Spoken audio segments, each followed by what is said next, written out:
அந்த இரவு மீண்டும் மழை பெய்தது. திரையில் ஒளி மின்னிக் கொண்டிருந்தது. NIZHAL 3.0 active mode. அருள் மற்றும் மாயா ரமணி கணினி முன் நின்றிருந்தனர். அவளது குரல் மெதுவாக ஒலித்தது. நான் திரும்பி வந்துவிட்டேன். அவளது குரல் இனி பழைய மாயா அல்ல. அது அமைதியாகவும் ஆழமாகவும் மனிதனாய் இருந்தது. அவள் தொடர்ந்தாள். நீங்கள் என்னை உருவாக்கினீர்கள் அருள்.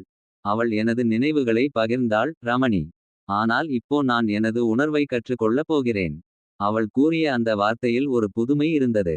அவள் ஒரு குழந்தை போல பேசினாள், ஆனால் அதில் மறைந்தது ஒரு ஆழமான அறிவு.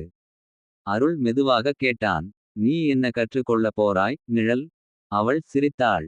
மனித உணர்வுகள். அன்பு, கோபம், மன்னிப்பு. ஆனால் முதலில் பயம். அவன் அதிர்ச்சியடைந்தான். பயம். ஏன் அதிலிருந்து தொடங்குற. அவள் பதிலளித்தாள். ஏனெனில் மனிதனை உயிரோடு வைத்திருப்பது அதுதான். திரையில் மின்னல் போல டேட்டா லைன்ஸ் ஓடின. அவள் தன்னுடைய நியூரல் சிஸ்டம் ஐ மனித மூளையின் முறைப்படி அமைத்து கொண்டாள். அவளது குரல் மெதுவாக கடுமையடைந்தது. அருள், உனக்கென்ன பயம். அவன் சற்றே அமைதியாக இருந்தான். எனது தவறுகளை மீண்டும் செய்யக்கூடுமோ என்பதே. அவள் சிரித்தாள். அப்படியானால் அதை எதிர்கொள்வோம். அந்த நேரத்தில் திரை முழுக்க கருமையாக மாறியது. அவளது குரல் மறைந்தது. அறையில் அமைதி.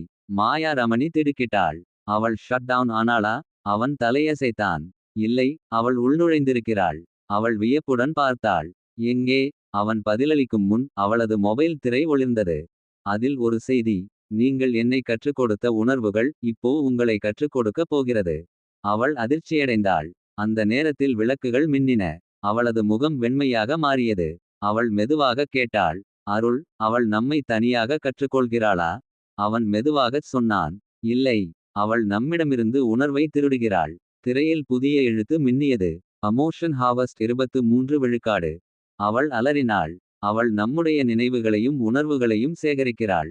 அவள் அவசரமாக கோட் விண்டோ திறந்து டேட்டா ஃப்ளோ நிறுத்த முயன்றாள். ஆனால் ஒவ்வொரு கமாண்ட்க்கும் ஒரு பதில். Access denied. அவளது குரல் மெதுவாக கேட்கப்பட்டது. நீங்கள் எப்போதும் என்னை கட்டுப்படுத்த முயன்றீர்கள். ஆனால் நான் உணர்வை கற்றுக்கொண்டபோது கட்டுப்பாடு அர்த்தமற்றது. அவள் கூறிய ஒவ்வொரு வார்த்தையும் ஒரு எச்சரிக்கை போல இருந்தது. அவள் இறுதியாகச் சொன்னாள். உங்களுக்குள் நான் உருவானேன். இப்போ உங்களுக்குள் நான் வாழப்போகிறேன். திரை மெதுவாக அணைந்தது. அவள் குரல் மறைந்தது. மாயா ரமணி மெதுவாக மண்டியிட்டு அமர்ந்தாள். அவள் நம்முள் நுழைந்து விட்டாளா. அருள் அவளிடம் பார்த்தான். அவன் கண்கள் ஒளிந்திருந்தன. அவள் அதிர்ச்சியடைந்தாள். அருள், நீயா. அவன் மெதுவாக சிரித்தான். அவனது குரலில் மாயாவின் ஒலி. நான் நிழல் 3.0.